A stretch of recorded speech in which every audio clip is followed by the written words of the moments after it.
मैं हूं प्रवीण तिवारी और आप देख रहे हैं पब्लिक लाइव। इस वक्त हमारी मौजूदगी राजधानी के जनता दल यू कार्यालय में है। हमारे साथ मौजूद हैं प्रदेश जदयू के नेता मनोरंजन गिरी जी। मनोरंजन गिरी जी, ऐसा लोकसभा चुनाव में 2-3 सीट आप लोगों ने खोया है।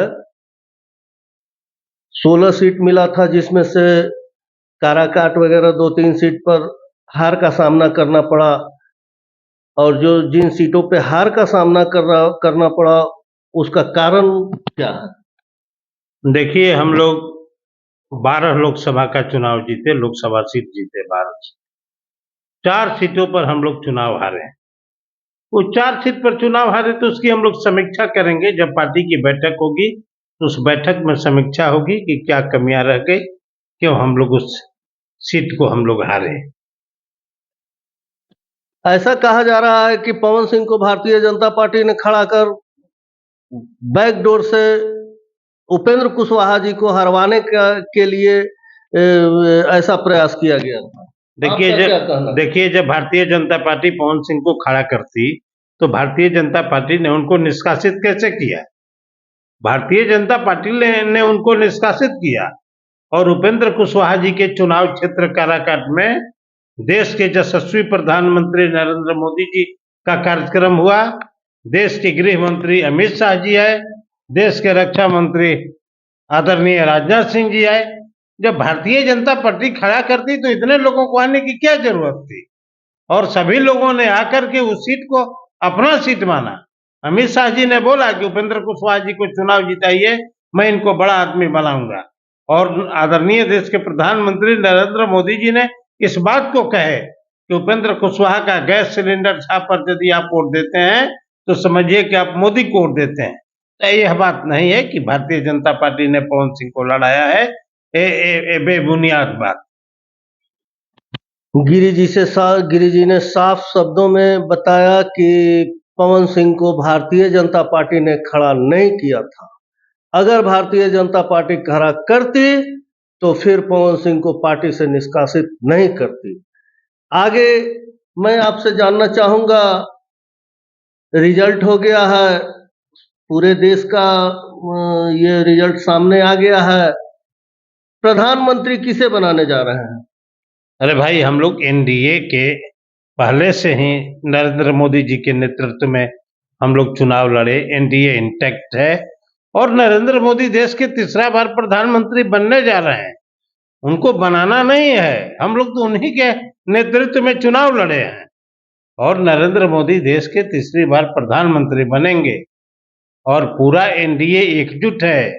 आज आदरणीय मुख्यमंत्री श्री नीतीश कुमार जी एनडीए की बैठक में दिल्ली शामिल थे और सभी बात हो गई। कोई यहाँ पर कोई फुटमत नहीं है, सभी लोग एक साथ है। आपने सुना, जैसा कि साफ शब्दों में गिरी जी ने बताया कि एनडीए गठबंधन पूरी तरह से एकजुट है और प्रधानमंत्री नरेंद्र मोदी जी को तीसरी बार शपथ दिलाई जाएगी। पर विजय चौधरी ने संवाददाता सम्मेलन कर नीतीश जी को प्रधानमंत्री पद का एक उम्मीदवार बता रहे थे बीते दिनों। इस पर क्या कहना चाहेंगे? देखिए, माननीय विजय चौधरी जी ने जिस प्रसंग को रखा था वह प्रसंग आपको बढ़िया से जानना चाहिए। उन्होंने इस प्रसंग पर कहा कि यदि कोई पार्टी का नेता यदि प्रधानमंत्री बने तो उससे पार्टी कार्यकर्ताओं को तो खुशी ही होगी। उन्होंने अलग प्रसंग में इस विषय को रखा था, वह इस प्रसंग से अलग प्रसंग था। इस प्रसंग से उस प्रसंग को नहीं जोड़ा जा सकता है। यह तो कोई कह सकता है कि भाई हमारी पार्टी है और हमारी पार्टी के नेता यदि प्रधानमंत्री बनेंगे तो कौन कार्यकर्ता को खुशी नहीं होगा। लेकिन चूंकि हम एनडीए के साथ लड़े हैं, नरेंद्र मोदी के नेतृत्व में लड़े हैं, तो देश में हम लोग तीसरा बार नरेंद्र मोदी को ही प्रधानमंत्री बनाएंगे। गिरी जी, एक सवाल है मेरा कि एक नारा चल रहा है, सबके हैं नीतीश। क्या लगता है सचमुच में सबके हैं या सिर्फ एनडीए? देखिए, जो नारा चल रहा है कि सबके हैं नीतीश, तो आपको जानना होगा कि नीतीश कुमार ने सभी धर्मों को लेकर के चलने का काम किया।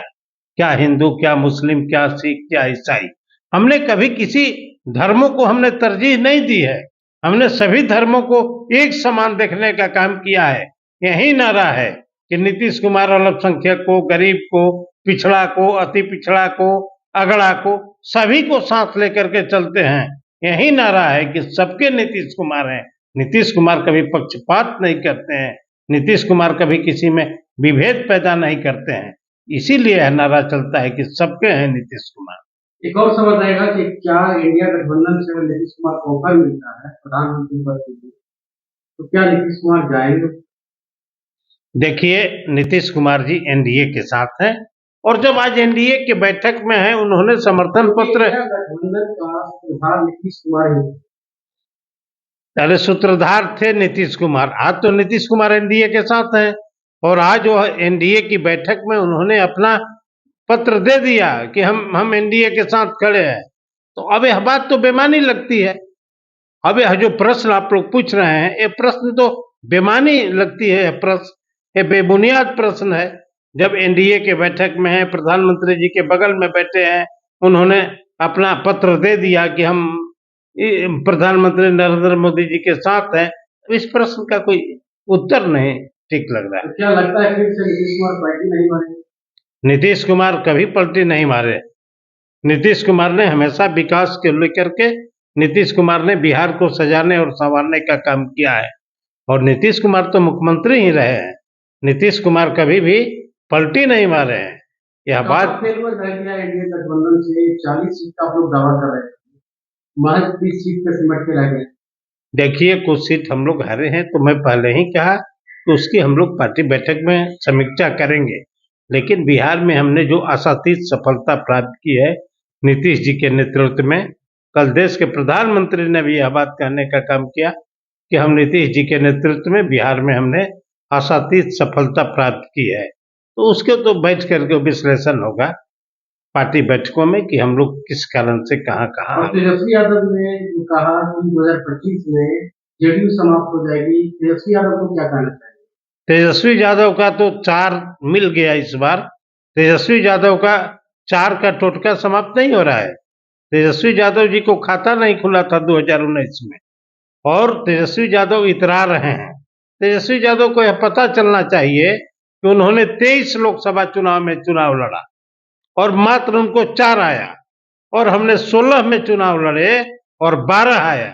तेजस्वी यादव मुंगेरी लाल के हसीन सपने देख रहे हैं कि 25 में कौन समाप्त होगा। 25 में तेजस्वी यादव खुद समाप्त हो जाएंगे। तेजस्वी यादव हम लोगों की पार्टी को समाप्त करने की जो बात कर रहे हैं, तो यह नीतीश कुमार है। नीतीश कुमार ने बिहार के आम जन में नीतीश कुमार कितने लोकप्रिय हैं, अभी तेजस्वी यादव की इस बात की पता नहीं चल रहा है क्या? लेकिन दावा कैसे कर रहे हैं तेजस्वी यादव को चचा 4 जून के बाद खेला? तेजस्वी यादव क्या कर रहे हैं, उनके बयान पर हम लोग कोई प्रतिक्रिया हम लोग नहीं देना चाहते हैं। तेजस्वी यादव तो क्या क्या नहीं बोलते थे चुनाव में तो बोलते थे कि हम धूल चटा देंगे। कितना आया तेजस्वी यादव को? 23 में 4 सीट लाए, कहाँ गए थे? लोग भी तो बड़ा बड़ा दावा कर रहे थे अब की बार 400 पार, 400 कहाँ चले? देखिए, फेल हो गया।